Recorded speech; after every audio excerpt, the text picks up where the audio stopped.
ટામેટા ખાવામાં તો સ્વાદિષ્ટ છે જ, પરંતુ ટામેટા તમારી ત્વચાની સુંદરતા પણ વધારે છે. નમસ્કાર દર્શક મિત્રો, ખબર છે .com પરથી હું દ્રષ્ટિ આપ સૌનું સ્વાગત કરું છું. દર્શક મિત્રો, આપણે જાણીએ છીએ કે સ્વાસ્થ્ય જો સારું રાખવું હોય તો આપણે દરેક પ્રકારના ફળો, શાકભાજી, ડ્રાયફ્રૂટ્સનું સેવન કરવું જોઈએ.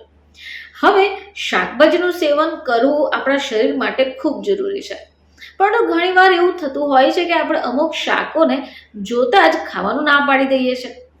હવે આવામાં તમે ઘણીવાર ભૂલ કરી બેસો છો.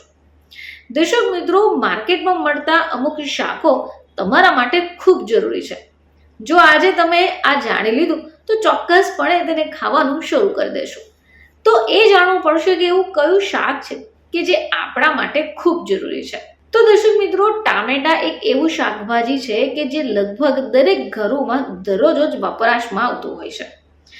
ઘણીવાર અમુક લોકો એવા હોય છે જેને ટામેટા પસંદ નથી હોતા, પરંતુ જો ટામેટાના યોગ્ય ઉપયોગ અથવા ટામેટાના યોગ્ય ફાયદા તમે જાણી લીધા તો ચોક્કસપણે એને ખાધા વગર રહેશો નહીં. તો ટામેટા તમારા ચહેરા માટે પણ ખૂબ જરૂરી છે. હવે આવું શા માટે? આ એક શાકથી ચહેરો પ્રાકૃતિક રીતે સુંદર રહે છે. ટામેટાનું સેવન કરવાથી આપણા શરીરમાં ફાયદા તો થાય જ છે. ઘણીવાર લોકો પોતાના ત્વચાની માવજત માટે પણ ટામેટાનો ઉપયોગ કરે છે. હવે આ ટામેટાનું જો સેવન કરવામાં આવે તો તમારી સ્કિન સુંદર દેખાશે, તમારી ત્વચાની સુંદરતામાં વધારો થશે. રોજિંદા જીવનમાં ટામેટાનું સેવન કરવાથી તમારી ત્વચા પણ યંગ રહેશે. ટામેટાને પીસીને તેની અંદર તમારે લીંબુના રસને એડ કરી દેવાનું છે. હવે આ એક પેસ્ટ તૈયાર થઈ જશે, એક મિશ્રણ તૈયાર થઈ જશે.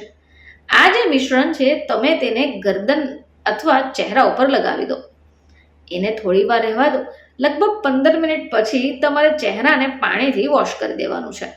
અઠવાડિયામાં 2 વાર તમારા મિશ્રણને પોતાની ત્વચા ઉપર લગાવવાનું છે. તમે જોશો કે બાદમાં ચોક્કસપણે તમને તેના ફાયદા દેખાશે. ચહેરા પર રંગત આવશે. ટામેટાની પેસ્ટથી તમારી સ્કિનમાં નિખાર આવે છે.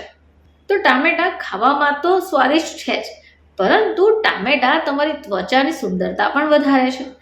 અને જો તમને ચહેરા ઉપર રંગત ન આવતી હોય, ફિકાશ પડતો ચહેરો હોય, તો ટામેટાનું સેવન કર્યા પછી અથવા તો ટામેટાને પોતાના ચહેરા ઉપર મિશ્રણ તરીકે લગાવ્યા બાદ પણ તમને સુંદરતામાં વધારો જોવા મળશે. ફરીથી તમારી સમક્ષ હાજર થઈશું. ત્યાં સુધી જોતા રહેજો ખબર છે .com.